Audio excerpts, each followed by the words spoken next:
Chicken corn हो या फिर वेजिटेबल सूप, हम सबने आज तक सूप को सिर्फ पीने के लिए इस्तेमाल किया है। लेकिन जापान में लोग नूडल्स के सूप को पीने के साथ साथ नहाने के लिए क्यों इस्तेमाल करते हैं? और जहां पूरी दुनिया में ग्रीन ट्रैफिक लाइट्स होती हैं, वहीं जापान में ब्लू लाइट क्यों लगाई जाती है? Welcome back to Zeb TV videos.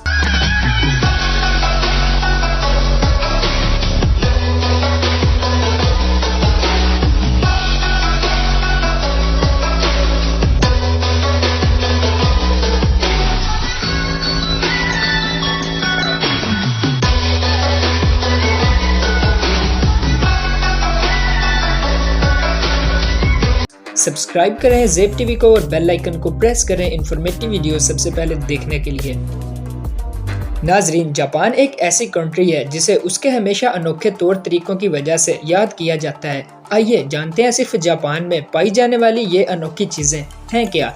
Number 10, हम सब ने हॉट स्टीम बाथ या फिर कोल्ड बाथ का नाम तो सुन ही रखा है, लेकिन क्या आपने कभी नूडल्स बाथ के बारे में सुना है? अगर नहीं तो आज आप जान लें कि जापान में नूडल्स और पोक सूप में बाथ लेना बहुत ही कॉमन है। जापानीज लोगों का मानना है कि नूडल्स के सूप में नहाना स्किन के लिए बहुत फायदेमंद होता है। नंबर 9, नॉर्मली पूरी दुनिया के रेस्टोरेंट्स में एक मेन्यू कार्ड दिया जाता है जिसमें टेक्स्ट फॉर्मेट में मुख्तलिफ डिशेस का नाम लिखा होता है या फिर ज्यादा से ज्यादा उनकी फोटोज प्रिंटेड होती हैं। लेकिन जापान इस मामले में भी सबसे आगे है। जापान के रेस्टोरेंट्स के बाहर जाली खाने बनाकर उनको शोकेस में रखा जाता है ताकि बाहर से ही कस्टमर अट्रैक्ट हो जाएं। ये फेक मील्स वैक्स और रिजन जैसे मटेरियल से बनाए जाते हैं और ये असली खानों से भी ज्यादा अट्रैक्टिव होते हैं और इनको बनाने में असली खानों से भी ज्यादा खर्चा होता है। नंबर 8, वैसे तो आप सबने किटकैट चॉकलेट के बारे में तो सुना होगा, बल्कि इसका आलमंड फ्लेवर भी हम में से बहुत से लोगों ने ट्राई किया होगा।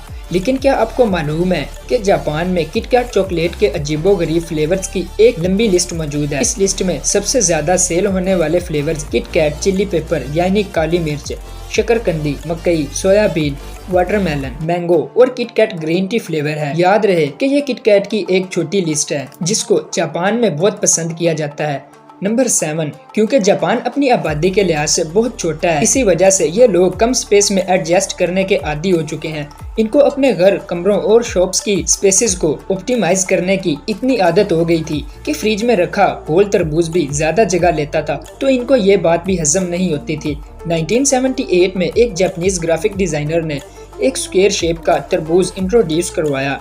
ये आइडिया सबको इतना अच्छा लगा कि फार्मर्स ने तरबूज को एक शोपीस में उगाना शुरू कर दिया। इसमें न सिर्फ तरबूज को ट्रांसपोर्ट करने में ज्यादा जगह लगती थी, बल्कि फ्रिज में भी ये आसानी से आ जाता था। बाद में तरबूज को अलग अलग शेप्स भी दी जाने लगी।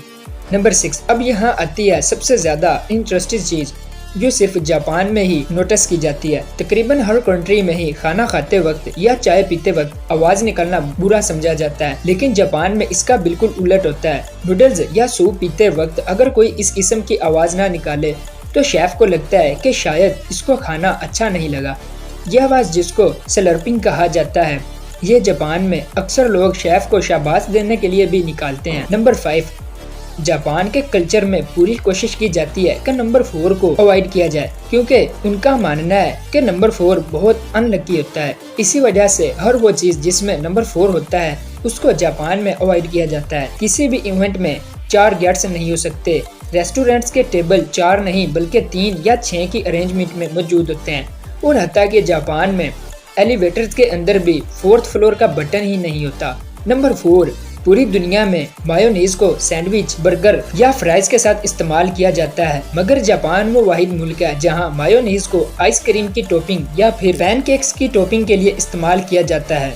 नंबर 3, ऑफिस के टेबल पे सोना काफी अजीब समझा जाता है। अक्सर ऐसा करने वाले का या तो मजाक उड़ाया जाता है या फिर उनको बॉस के ताने झेलने पड़ते हैं। लेकिन यहाँ भी जापान सबसे अलग है, क्योंकि जापान में ऐसा करना मेहनती होने की निशानी समझी जाती है। नंबर 2, दुनिया के किसी भी कोने में ट्रैफिक लाइट्स के सिर्फ 3 कलर्स होते हैं, रेड, येलो और ग्रीन। लेकिन जापान वो वाहिद मुल्क है जहां ग्रीन लाइट की जगह ब्लू लाइट लगाई जाती है। इसके पीछे की वजह और जो राज है वो जापानीज लैंग्वेज में है। जापानीज लैंग्वेज में ब्लू और ग्रीन दोनों के लिए ही ब्लू वर्ड इस्तेमाल होता है। पहले जापान में भी ट्रैफिक लाइट्स में ग्रीन कलर्स यूज होता था, लेकिन वो इसको ब्लू कहते थे। लेकिन फिर 1973 में इंटरनेशनल स्टैंडर्ड पर पूरा उतारने के लिए और इस कंफ्यूजन को कम करने के लिए इन्होंने ब्लू और ग्रीन के बीच का एक कलर ट्रैफिक लाइट्स पर लगाने का फैसला किया। और अब नंबर 1, हम सबने कई बार रेस्टोरेंट में अकेले बैठकर खाना खाया है और शायद ये प्रैक्टिस पूरी दुनिया में बहुत कॉमन है। लेकिन जापान के किसी रेस्टोरेंट में आप अकेले बैठकर खाना नहीं खाना चाहते तो आपकी तन्हाई को दूर करने के लिए मैनेजमेंट के पास इसके स्टफ्ड कार्टून मौजूद होते हैं जो आप अपने सामने वाली सीट पर रखकर तन्हाई को मिटा सकते हैं, जैसा कि इस फोटो में भी आप देख सकते हैं। उम्मीद है ज़ेब टीवी की ये वीडियो भी आप लोग भरपूर लाइक और शेयर करेंगे। आप लोगों के प्यार भरे कॉमेंट्स का बेहद शुक्रिया। मिलते हैं अगली वीडियो में।